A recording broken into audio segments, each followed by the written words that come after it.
I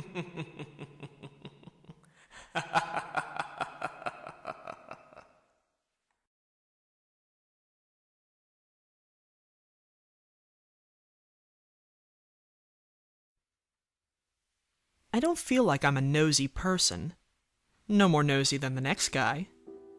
I just have what my ma would call an unhealthy amount of curiosity. I was the kid who climbed to the top of the big oak in the backyard just to see what was in the crow's nest. I was the kid who dug a hole in the backyard so deep that I hit groundwater because I was convinced there was a cave under our house, and I wanted to see it. To see. My folks aren't dirt poor, but they're pretty close. They're part of that missing middle of America, the people who work 40 hours a week until they die, with no savings to speak of. I got my first job at a horse stable when I was 14. It didn't last very long. I knew I needed to get a job, because I knew we needed the money. So I bounced around for the next few years, washing dishes, waiting tables, until I graduated high school. Pop was really tough on me about college. He never went. Nobody in his family had. So there were a few fights about where I would go after school. It was a huge shock to me when, just after graduation, he drove me down to the uni. He'd been classmates with the dean, and they'd come up with an arrangement where I'd get a full scholarship, provided I made good grades and worked for the university. I never felt like a scholar. In high school, I kept my head down and did enough to get by, pulling off B's and a few C's. I wasn't interested in learning, because learning wasn't interesting. Uni was different. I took mainly core classes, math, English, history, science, but they were fascinating. For one thing, nobody cared if I showed up or not. It was entirely up to me to succeed. So I did. In exchange for my education, I worked security and did some light maintenance duties. Maintenance was a no-brainer. I've always been handy, and most of the fix-it jobs were the type that could be solved with a liberal application of WD-40, or elbow grease, or both. Security was a different story. Security gave me superpowers. The job itself was pretty easy. I got a uniform, a badge, a flashlight, and Ma gave me some keychain mace for my birthday. No, I didn't get a gun. They weren't allowed on campus anyway. I worked mostly nights and weekends, and doubles during long holiday breaks. I was to walk around the full campus twice in a night, checking the labs, computer center, and library. The rest of my time was pretty much my own. There were two other guards, Jake and Al, but they worked different shifts from me. We had overlap nights on Wednesday nights, where we'd get together for about an hour to discuss any major events or changes.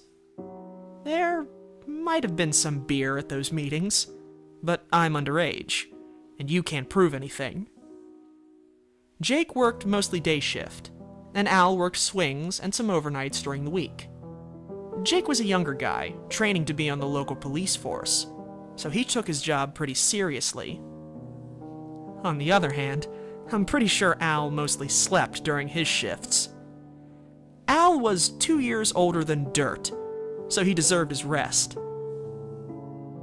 Remember that bit about superpowers? My first night on the job, Al gave me a huge keychain with about 1,000 keys on it. It weighed nearly 5 pounds and was secured to my belt with a heavy-duty metal chain. "Don't lose that keychain, kid," Al said. "You got the keys to the kingdom right there. Any door that don't open, you don't want to go in it." My work hobby, the main thing that kept me awake on those long, cold winter break nights, was exploring. I made it a point every night to open some door that I'd never opened before. I started in the news section, where the library and computer center were, opening each room, each closet, and making a map in my head of where everything was. Some nights I might explore 2 or 3 rooms. and some nights I might not have time for anything more than an odd out-of-the-way broom closet. The uni is actually a pretty large campus, for having a small student body of only 12 or 1,300. It was built as a Methodist college in 1896, and became state-owned in the 30s. There were 3 main sections. The old school housed the administrative offices and a few unlucky classrooms. Unlucky due to the lack of central heat and air. And the 3-story building had no elevators. The labs were a brutalist horror of poured concrete slabs and tiny windows, built back in the 70s when buildings that looked like Soviet radiators were in style. The new library was steadily losing its new, built in the late 90s boom, and made in that unique red brick and glass style like everything else during those years. When I think back to those early days, those days before, I think how stupid I was, how naive. I should have thought about winter. I should have thought about the solstice. By December of my sophomore year of college, I had cleared every room in the new library. I had opened every door, checked every closet, and had a good mental map of the whole building. It was, ultimately, pretty unimpressive. I found no buried treasure, no secret stash of missing computer supplies cached in a forgotten closet. I did find a small, sweaty stack of bad porno mags in a supply closet in the basement level. Wicked, wicked cowgirls. Who was I to judge? December is a slow time for the uni. After the mad rush of finals, the campus was suddenly deserted, the remaining staff seeming lost. The buildings stood silent and dark in the thin winter breezes. We had a steady series of snowstorms, but none bad enough to close the campus. I made sure the sidewalks were clear and the entryways salted, and otherwise tried to stay indoors. Besides, I had the old school to explore. The main old school building, Downing Hall, was a 4-story V-shaped building. It had no elevators, tiny stairwells, and was only exempted from ADA compliance due to its, quote, historical importance. It had no air conditioning, save for sporadic window mount units that were only permitted to be installed on the rear of the building, so as not to spoil the building's historic charm. The building's heat came from a massive ancient boiler in the basement. As far as I knew, Al was the only person who knew anything about the boiler, and he must have kept it in good shape, because I never heard any complaints about it. I spent the second week after finals week poking through the top floors of Downing Hall. I didn't have a lot of time for exploring every night, as the snow gave me more than the usual upkeep chores, but I made steady progress. I discovered a small room in the attic on the left wing that must have been the old dean's office, complete with a beautiful antique desk and wardrobe. I checked both, thinking I might find something historic to give to the dean, but the wardrobe was empty save for a moth-eaten wool scarf, and the desk's contents were limited to a few old newspapers and some tax forms from the 1950s. A level below, on the building's 4th floor, I found 24 small, empty classrooms. In my handyman mindset, I checked the windows for loose glass panes and for water or rodent damage. I fully expected to see rat droppings, or at least some insect damage, but I found none.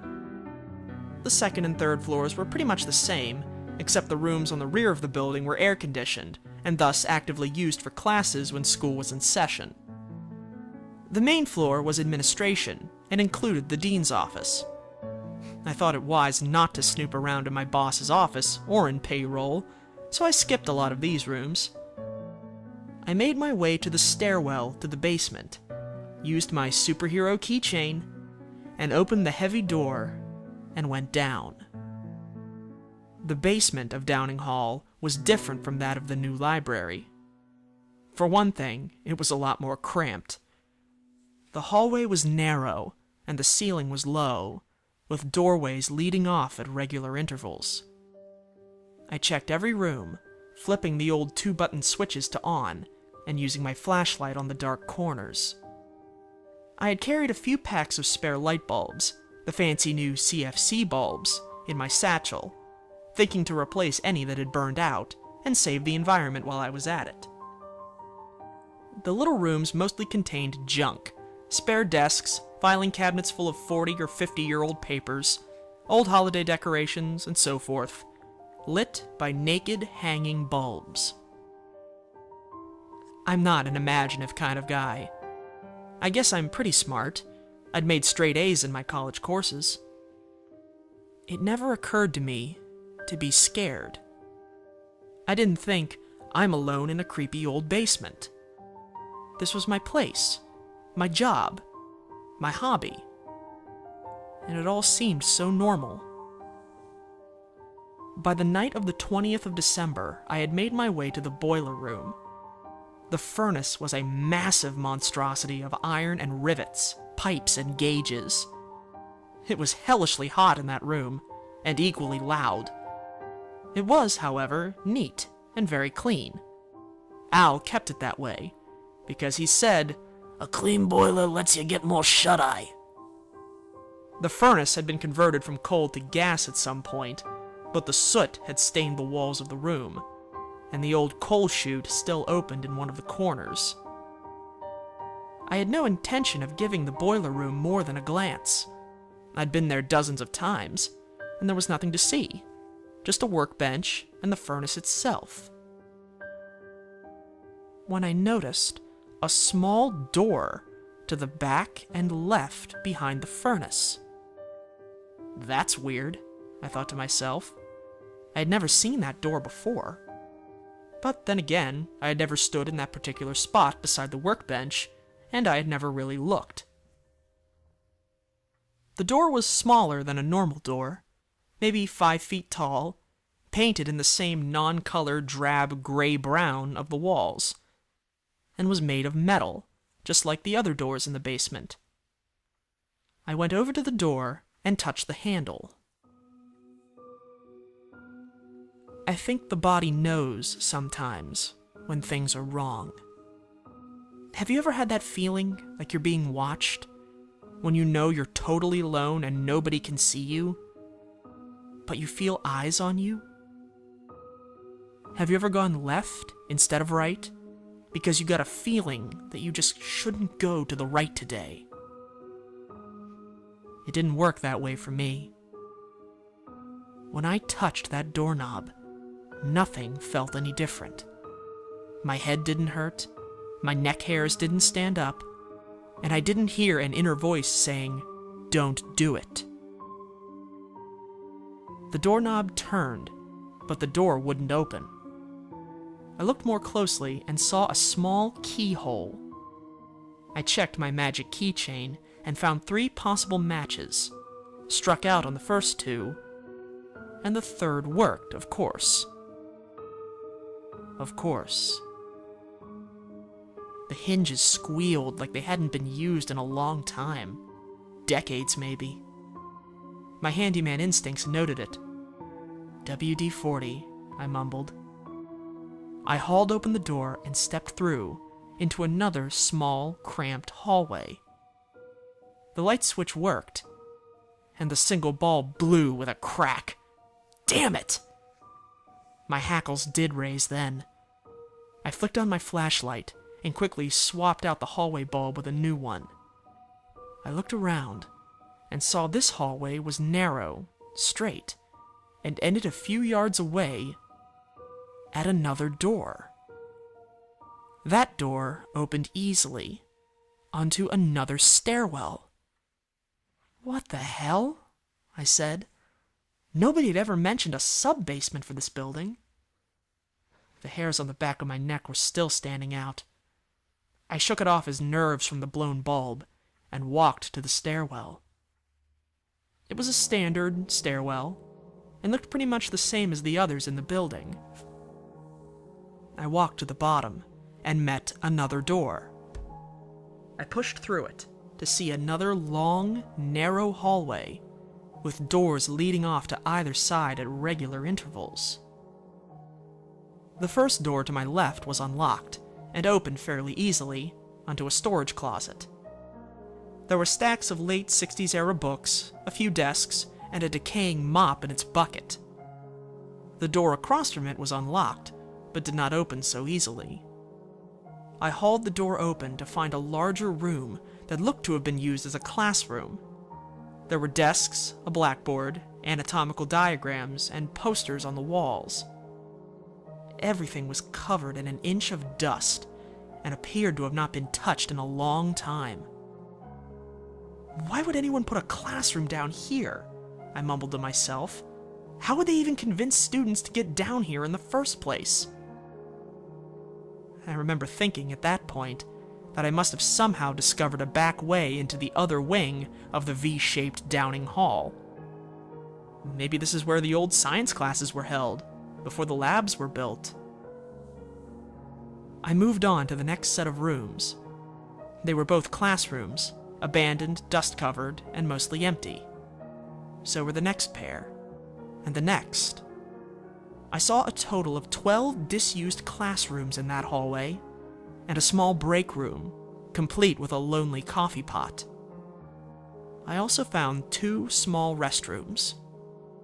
I didn't spend much time checking them out, as the lights didn't work and I didn't feel like replacing those bulbs. I found myself getting slightly nervous.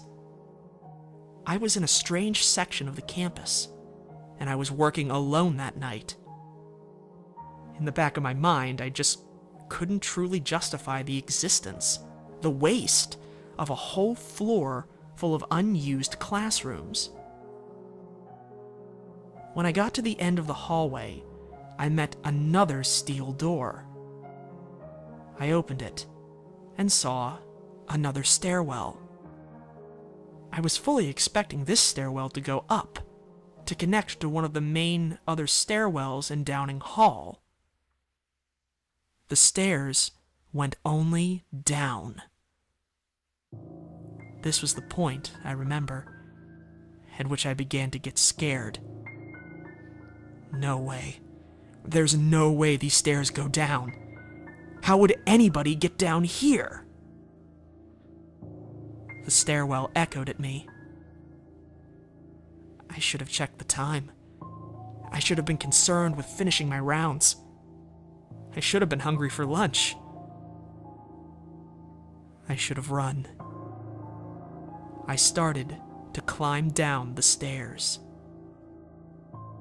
This stairwell was unlit, and appeared to be much older, and in much worse condition than the others. It was also longer, much longer. After a few minutes of walking down the steps, I began to count them. At every 12 steps, there was a landing, a turn, and another set of steps. Down. After 10 landings, I reached another door. It was unlocked and opened easily. The hinges squealed, and the echoes died like lost things in the dark. I groped against the left wall for a light switch, and there was none. I checked the right, and the wall was equally smooth. I cast the flashlight around, but saw nothing. Nothing forward, nothing to either side, and nothing above. I snapped my fingers, listening for the echo. I may or may not have heard one. I slowly came to realize that the room into which I had entered was enormous, cavernous, possibly the biggest room I had ever physically experienced. I shrank back to the doorway for a moment. This room can't be here, I said to myself. I started to think about going back, but I also started to think about wanting to know what was in there. I took a step forward, and another, until I was walking steadily into the room. I kept a steady pace, counting my steps, and I looked over my shoulder every few yards, using the light from the open doorway to orient myself. I walked, slowly, for 100 yards, then 200, until I saw a dim glow ahead. The glow got faintly brighter and larger as I walked toward it. Another 100 yards, and another, and 3 more passed, until I could make out a small, dim light bulb near a door. That door was of a different type entirely. It was huge, 14 feet tall at least, and half again as wide. The surface was black metal, studded with rivets and bolts, mounted on huge hinges. Across the face of the door, graved into the metal, were words in some strange looping script that I could not recognize. Every surface was carved with that script, or with strange diagrams made of splayed, circle-ended lines. In the center of the door was a large, spoked wheel lock, and in the center of the lock was a tiny keyhole. Above the keyhole was a sigil, enclosed in 3 circles. I looked behind me and could not see the light from the stairwell.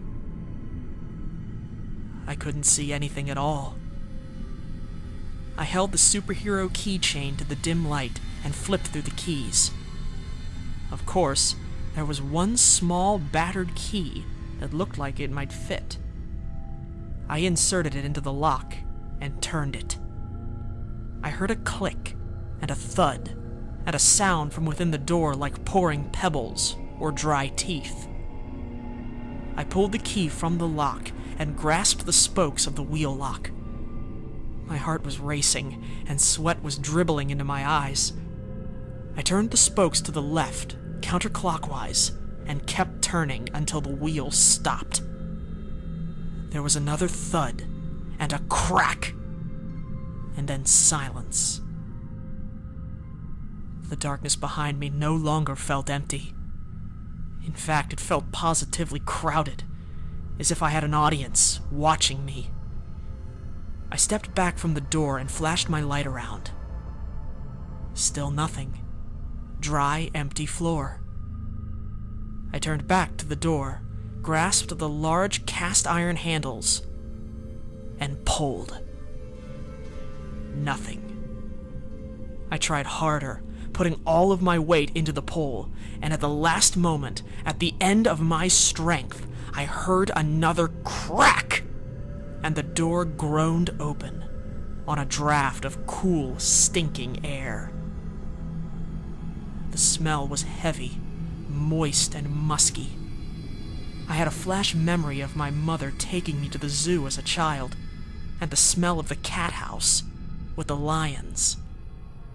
At the thought of the lions, I let go of the handles and stumbled back a bit. I carefully shone my light into the yawning black crevice of the open door. I saw a short hallway that opened into a small, cramped room. I saw a filthy, rusted metal chair. I saw bones, small bones. I saw, or heard, or smelled a form so black it seemed to suck in the light of my flashlight. I saw a black form rushing towards me, running towards me, filling the hallway, howling and laughing and speaking in a voice that sounded like mountains collapsing. I remember fangs and words that turned my bones to rusted glass. I remember feathers and a hand with too many fingers, jeweled with something unspeakable. And the smell, the stink of something long caged. I remember wings. I don't know how long I wandered in the dark, alone under hundreds of feet of rock. There was no light. There was no way to judge time. My flashlight was dead, and my cell phone, and even the small specks of luminescent paint on my cheap wristwatch were dark. There was something wrong with my right leg.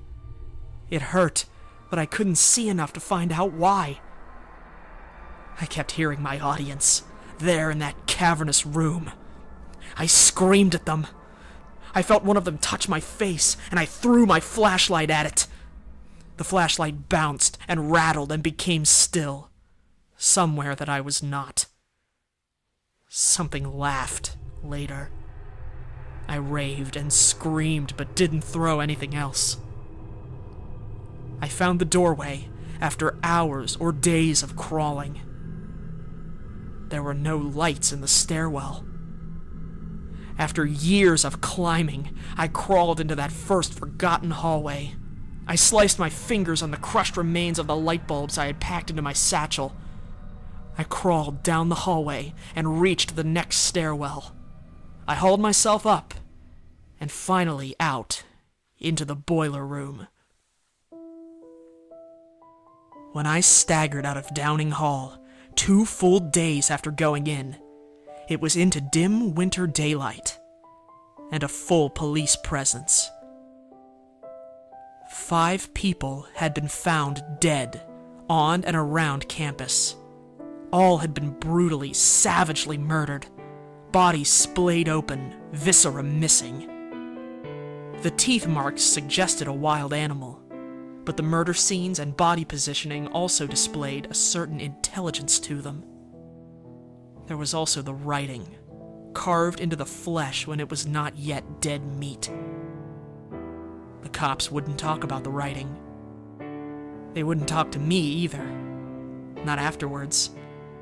When they first saw me stumble out into the daylight, covered in blood, they assumed I was the perpetrator. They quickly changed their assumptions when the medics pointed out the green stick fracture, the dehydration, the concussion, and the obvious shock.